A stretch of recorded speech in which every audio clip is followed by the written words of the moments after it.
მცხეთა შედგებოდა 3 ქალაქისაგან. ეს იყო მთა ქართლი, რომელსაც თქვენ ხედავთ. ქართლი უწოდა თვითონ ქართლოსმა, ნოეს შთამომავალმა. შემდეგ მისმა ძემ მცხეთოსმა მოზღუდა მტკვარ-არაგვის შესართავთან ტერიტორია, იშენა სახლი თვისი და უწოდა მას სახელი მცხეთა.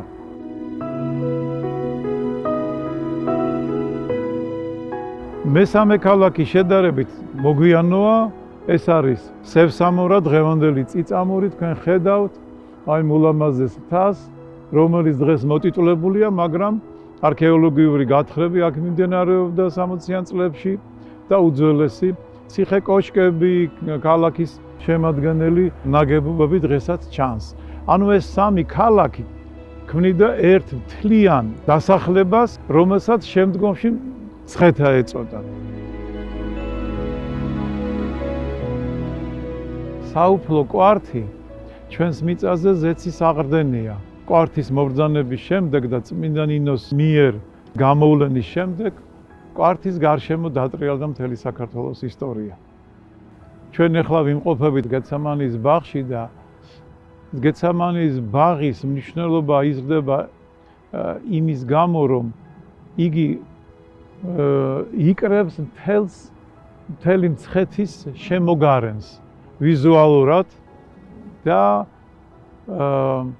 მთელს ისტორიას ჩვენ თვალწინ აცოცხლებს. ქრისტიანიზაციის შემდეგ აქცენტი გადადის მცხეთაზე და როგორც ვიცით, მობრძანდა წინაუწყებად წმინდა ილია თეზვიტელის ხალენი და აი ამ წინასწარ უწყებას შემდეგ მოყვა კვართის მობრძანება და წმინდა ნინოს შემოსვლის შემდეგ, რომელიც აი ამ კვართის მაძიებელი იყო, უფლის კვართისა, უკვე მცხეთა მოიპოვა დომინანტობა. წმინდა ნინომ უკვე მირიან მეფესთან ერთად დაიწყეს სახელების დარქმევა იერუსალიმის მსგავსად. ეს იყო ლიტურგიიდან გამომდინარე, დასავლეთ-აღმოსავლეთის ღერძი და როგორც იერუსალიმშია, ზუსტად ასე მოხდა ტოპონიმიკის დარქმევა. მაგალითად, მდინარე მტკვარი გახდა იორდანე, თვით სვეტიცხოველი უფლის საფლავს დაღდგომის ტაძარს განასახიერებს და სვეტიცხოვლის მოპირდაპირედ მცხეთის ჯვარმა 2 სიწმინდის სახელი შეინარჩუნა, მას ეწოდა გოლგოთა, მაგრამ ასევე იგი არის ამაღლების, ანუ ელეონის მთა. ამ გეცემანის ბაღის მნიშვნელობა სწორედ აი ამ ჯვარ-სვეტიცხოვლის კავშირის დაურღვევლობა არის უმნიშვნელოვანესი, რამე თუ საუკუნეების მანძილზე მომლოცველობის სვეტიცხოვლიდან აი ამ ხიდით გადმოდიოდნენ და ადიოდნენ ჯვრის მონასტერში. ქართლის ცხოვრებაში აღწერილია ის უამრავი სასწაულები, რომლებიც ხდებოდა როგორც სვეტიცხოველში, ასე ჯვრის მონასტერში. პირველი სასწაული, რომელიც აღესრულა მცხეთაში წმინდა ნინოს შემოსვლის შემდეგ, ეს იყო მთა ქართლზე, ანუ არმას ციხეზე კერპების მსხვრევა. შემდეგ წმინდა ნინო გადმოდის სწორედ აქ გეცემანის ბაღში და ადის ჯვრის ბორცვზე, ძუძუს წყაროსთან და იქ ჩერდება 6 დღე ჩვენ ავალთ იქ და მოვინახულებთ ამ ადგილს.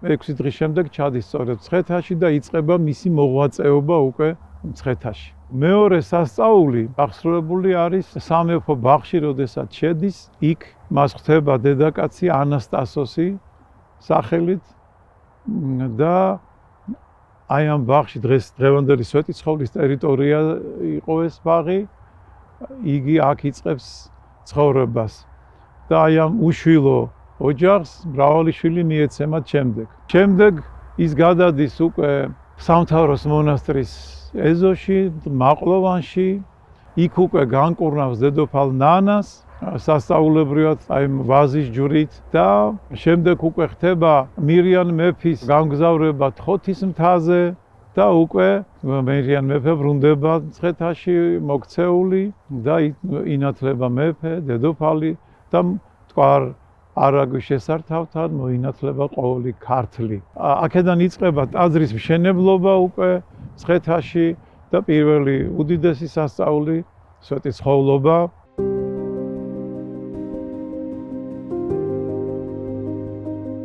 ტაძრის აშენების შემდეგ ეპისკოპოსი იოანე ითხოვს ჯვრების აღმართვას მთებზე. ამისთვის შეარჩევენ ისინი ძუძუწყაროზე მდებარე აკაკის ხეს. 37 დღეს მისგან შეამზადებენ 3 ჯვარს და მეფე მირიანი აკურთხებს სამ ჯვარს სვიტკუპეს სვეტიცხოვლის ტაძარში და დააწესებს დღესასწაულს ჯვართ აღმართებისა. აღიმართება 3 ჯვარი.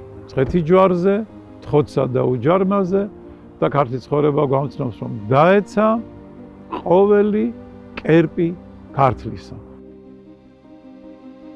და აი შემდეგ უკვე სულთმოფენობის პირველ ოთხშაბათს მთელი მცხეთა ხედავს, რომ წმინდა ნინოს მიერ აღმართულ ჯვარზე 12 ანგელოზი ადის და ჩამოდის ამ ჯვრის გარშემო. მთელი ეს მთა იძვრის, აკმევს და სურნელა ეფინება მთელ არემარეს. ეს არის უკვე ქართლის მოქცევის განსრულება.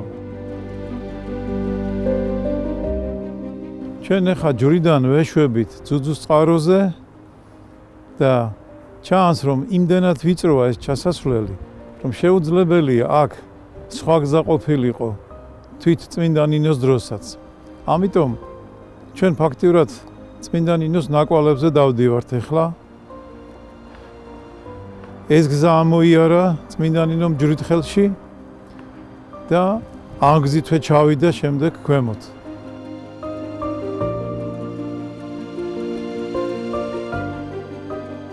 ჩვენ ახლა ამ თხემს მოვყვებით და ახლა არის გადასვლა საჭირო ძუძუს წყაროსკენ.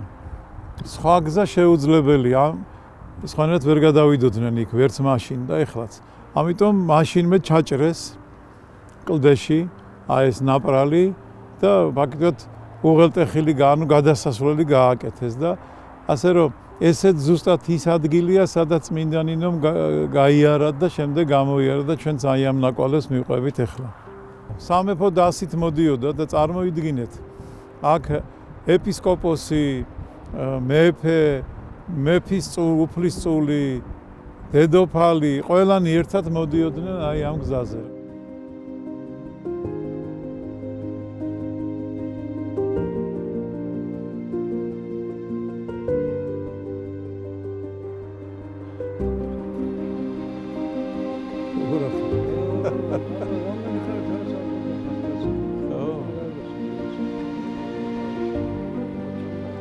სწორედ ჯვართ აღმართების დროს, როდესაც წმინდა ნინო ბრძანა, რომ ერთი ჯვარი უნდა აღმართოთ, აი ამ ჯვრის ფერზე თვითონ იტვირთა ჯვარი სვეტიცხოველში და სამეფო დასთან ერთად გამოემართა ეპისკოპოს იოანესთან ერთად და გადმოვიდნენ ხიდით და შემდეგ აი ვიწრო ბილიკით ამოვიდნენ აქ. 10 ეს ღამე და დილით რიზრაზზე აქედან აუყვნენ გზას და მივიდნენ იმ ადგილას, სადაც ვარსკვლავთგვიგვინი იყო დადგრომილი და აი ანათებდა ამ არემარეს. ეს ის ადგილია, სადაც იყო აკაკის ხე, რომელიც მეფის ძემ რევმა ხარება დღეს აქედან აქ მოიჭრა ის ხე და აქედან ჩააბრძანეს სვეტიცხოველისგანაც შემდეგ ეს ჯვრები 3 ჯვარი და აი ეს ერთ-ერთი ჯვარი წმინდა ნინომ სწორედ ამოაბრძანა აქ.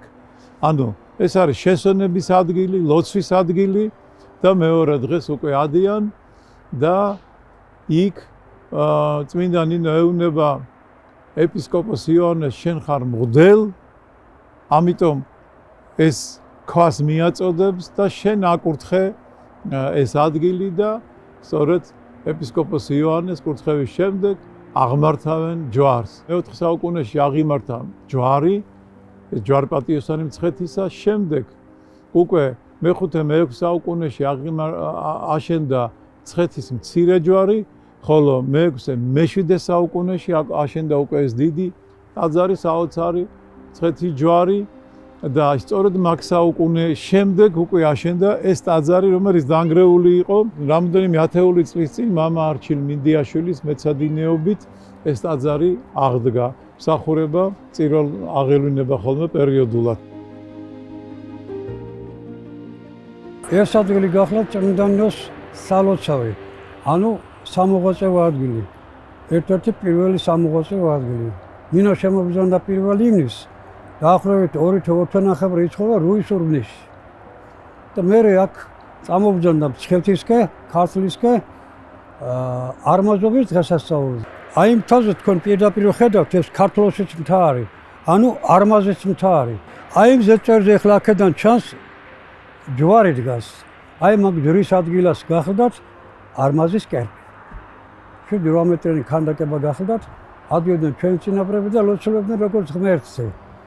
ნინო აყავს ზემოთ, შეხედა რას სცემდნენ თაყვანს ქართველიერი და აი ესეთი ცრემლიანი ჩამოვიდა, დაბრუნდა უკან, ჩამოვიდა დაბლა და აი ამ მთის ძირში დაბლა არის ბეთლემის სალოცავი.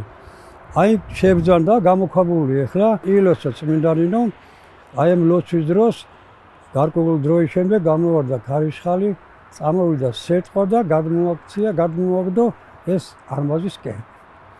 აი ეს ამ საღამოთივე იმ საღამოთივე გადმულახა მდინარე, ხიდი იყო ხოლმე ადრე გაკეთებული და ამობრძანდა აი აქ.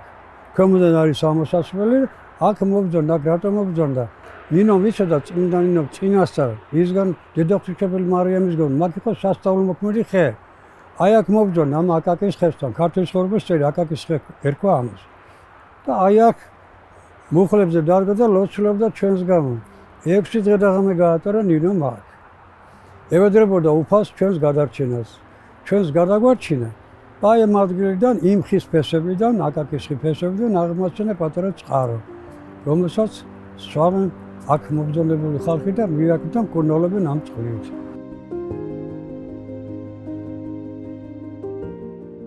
აი ახლა მივახლოვდით წყაროს, უშუალოდ იმ წყაროს, რომელიც წმინდა ნინოს ცრემლი და ლოცვით, რომელმაც შეიძინა მაკურნებელი თვისებები, ღმერთმა ჩვენ ერს მოანიჭა სულიერი და ფიზიკური კურნება. აბა, ნინო, დასინჯა. ესე იგი შენ აქ პირველად ხარ. კი. ნინოს წყაროზე პირველად არის და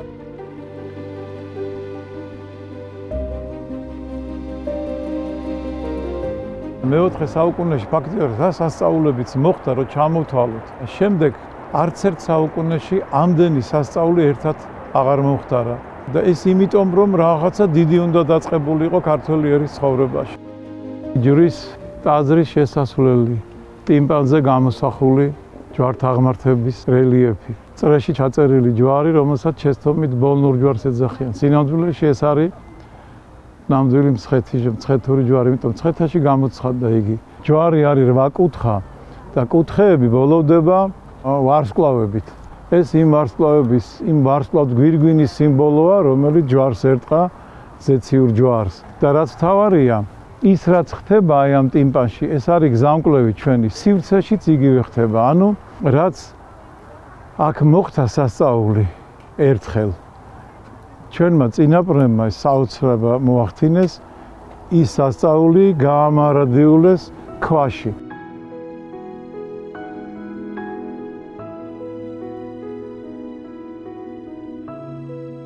რა სასწაულებიც მოხდა აი ამ სივრცეში, ამ არემარეში, ყველაფერი გამოსახული ამ სვეტზე. ეს სვეტი აღიმართა ჯვარსვეტი ცხოვლის ღერძზე, გეცამანის ბაღში, ნიშნად ჯვარსვეტი ცხოვლის განუყოფლობისა. სვეტი ქართული ტრადიციული არქიტექტურის მიხედვით დაიდგა აქ პატრიარქის კურთხევით 2008 წელს. პატრიარქი ყოველ წელს მოდიოდა, აქ იხდიდა ჯვართაღმართებას, პარაკლისებს და აი სწორედ მისი ლოცვით მისი მოხდა აი ამ ტერიტორიის შენარჩუნება. ჩვენც ვაგრძელებთ ყოველ კვირას აქ ვიხდით პარაკლისებს, ვავედრებთ უფალს, რომ გეცამანის ბაღი თავისი მნიშვნელობა შეუნარჩუნდეს, როგორც სულიერი მნიშვნელობა, ასე თავისი ფიზიკური, იმიტომ რომ როგორც გითხარით, მოიცავს მთელი მცხეთის სიწმინდეებს ეს ტერიტორია. განსაზღვრული გვაქვს აქ პროექტით, სწორედ ვიზუალური დერეფნები, ბილიკები, დასასვენებელი. რადგანაც ეს არის გეცამანის ბაღი, ყოველკვირეულად ერთ კვირას ვიხდით იერუსალიმის ღვთისმშობლის ხატის პარაკლისს, მეორე კვირას სვეტი ცხოვლის. ეს ხატი დღეს ჩამობრძანდა, რამდენიმე დღით ჩამობრძანდა, დღეს მოვაბრძანეთ იერუსალიმიდან, რომელიც წირვის დროს ღვთისმშობლის საფლავზე იდო და შემდეგ იერუსალიმის ღვთისმშობლის ხატს მიეახლა და იქედან ჩამობრძანდა და ეს დარჩება აქ, ანუ ეს იქნება ჩვენი აი ამ გეცამანიის ბაღის, ანუ პირდაპირის ხატი. და ამის წინაშე ვილოცებთ ამის შემდეგ. მადლობა ღმერთს, რომ დღეს მობრძანდა სწორედ ეს ხატი აქ ამ სივრცეში. ეხლა ვიწყებთ პარაკლის, შევთხოვოთ ჩვენს განმანათლებელს, ემბას ქართველი ერისას, წმინდა ნინოს, რომ მისი ლოცვით უფალმა დაიცვას და დაიფაროს ჩვენი ქვეყანა ხილული და უხილავი მტერისაგან. ამინ.